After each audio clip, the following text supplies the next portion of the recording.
आज किश्तवाड़ में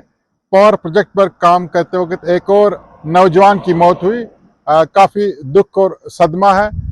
हम इंतज़ामिया से भी गुजारिश करते हैं कि जो इस हादसे में जांबाज शख्स हुआ उसके लवाकिन को माकूल मुआवजा दिया जाए, और ख़ासकर पावर प्रोजेक्ट पर काम करने वाली कंपनियों को भी हमने बार बार ये बात कही है कि सबसे पहली बात यह है कि पावर प्रोजेक्ट्स पर काम करने के दौरान सेफ्टी मेजर्स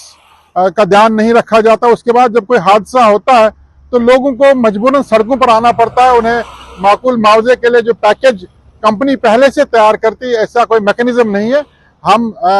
सोगा और कुंबे के साथ इजहार ताज़ियत के साथ साथ इंतजामिया और पावर प्रोजेक्ट पर काम करने वाली पटेल कंपनी को ये कहना चाहते हैं कि जल्द अज जल्द इस हादसे में जांबाज कोई शख्स के लवाकिन में माकूल मुआवजा दिया जाए और उनके घर के किसी एक फर्द को उनकी जगह नौकरी पर लगाया जाए। लेकिन साथ ही साथ आज अफसोस भी इस बात का होता है कि आज एक मरतबा फिर किश्तवाड़ में ये देखा गया कि एक शख्स की जान चली गई और उस पर कुछ सियासी पार्टियां, जिनका पहले से ये दस्तूर रहा है कि वो लाशों पर सियासत करते हैं, आज भी वो सियासत करते नजर आए। अस्पताल में पहुंची दो सियासी जमातों के लीडर आपस में जो है वो शोर शराबे में मसरूफ हुए और ऐसा लगा कि एक शख्स की जान चली गई है, एक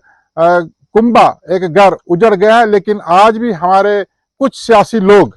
जो सिर्फ लाशों पर सियासत की रोटियां सेकना चाहते हैं, वो बजाय इसके कि जो शख्स जिसकी जान चली गई उसके लवाकिन की बात के लिए बात करते, उसके लिए बात करते, वो वहां पर भी नंबर गेम में चले गए, ब्लेम गेम शुरू कर दिया, हर कोई क्रेडिट लेने की कोशिश करने लगा और एक इंतहाई शर्मनाक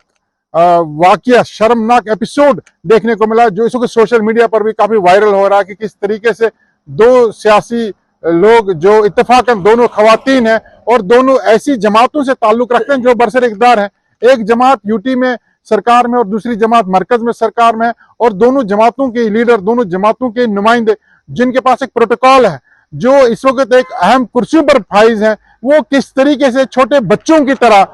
सड़क पर एक दूसरे के साथ, अस्पताल के अंदर एक दूसरे के साथ उलझ रहे हैं, लड़ रहे, जिसपे काफी शर्म महसूस होती है। मैं एक मरतबा फिर किश्तवाड़ की तमाम आवाम को ये कहना चाहता हूँ कि आज ये बात अया हो गई है कि लाशों पर किश्तवाड़ में सियासत कौन करता है। हमने भी एहतजाज की है, लेकिन हमने हमेशा से जो लवाकिन है, जो इन हादसों में जांबाज हुए, उनके लवाकिन के लिए हमने सड़कों पर एहतजाज किया, हमने उनके लिए मुतालबात किए और उन्हें उसके मुतालबात हमने मनवाए भी। और ऊपर से ये कहा जाता था अक्सर कि आप लोग जो है इस तरह के जब भी हादसे होते हैं आप सियासत करते हैं, आप अस्पताल के अंदर आकर के हंगामा करते हैं। आज भी तो उसी अस्पताल के अंदर उन लोगों ने हंगामा किया। आज कहाँ एलओपी साहब है जिनने इससे पहले जब पीडीपी के हमारे एक नेता अस्पताल में एहतजाज कर रहे थे तब तो उन्होंने बड़े भाषण दिए थे, उन्होंने तो धमकियां तक दी थी, उन्होंने ये कहा था कि अस्पताल प्रोटेस्ट करने की कोई जगह नहीं है, अस्पताल के अंदर प्रोटेस्ट करना वहां के कामकाज को मुतासिर करने के मुतरादिफ है। आज वो एलओपी साहब कहाँ है? आज उनकी जमात की एक विधायिका ने अस्पताल के अंदर हंगामा किया।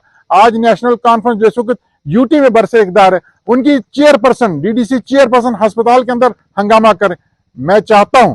और हम लोगों की पुरजोर ये मांग है कि ये दोनों सियासी नेता, ये दोनों खवातीन जो नेशनल कॉन्फ्रेंस और बीजेपी से ताल्लुक रखती, ये दोनों अवाम से माफी मांगे और ये कहें कि जो ये लाशों पर सियासत करते हैं, जो मुर्दों पर सियासत करते हैं, आइंदा ऐसी बात नहीं होगी। और आज जो शर्मनाक वाकया इन दोनों ने अस्पताल के अंदर किया है उस पर अवाम से माफी मांगे। एक मरतबा फिर मैं इस हादसे में जांबाज हुए शख्स और उसके लवाकिन से इजहार ताज़ियत करता हूं और इंतजामिया से और बिलखसूस पावर प्रोजेक्ट पर काम करने वाली कंपनी से ये मुतालबा करता हूं कि जिस तरीके से जब हमने एहतजाज किया और डेडबेड से ताल्लुक रखने वाले एक शख्स की डंगडूरू में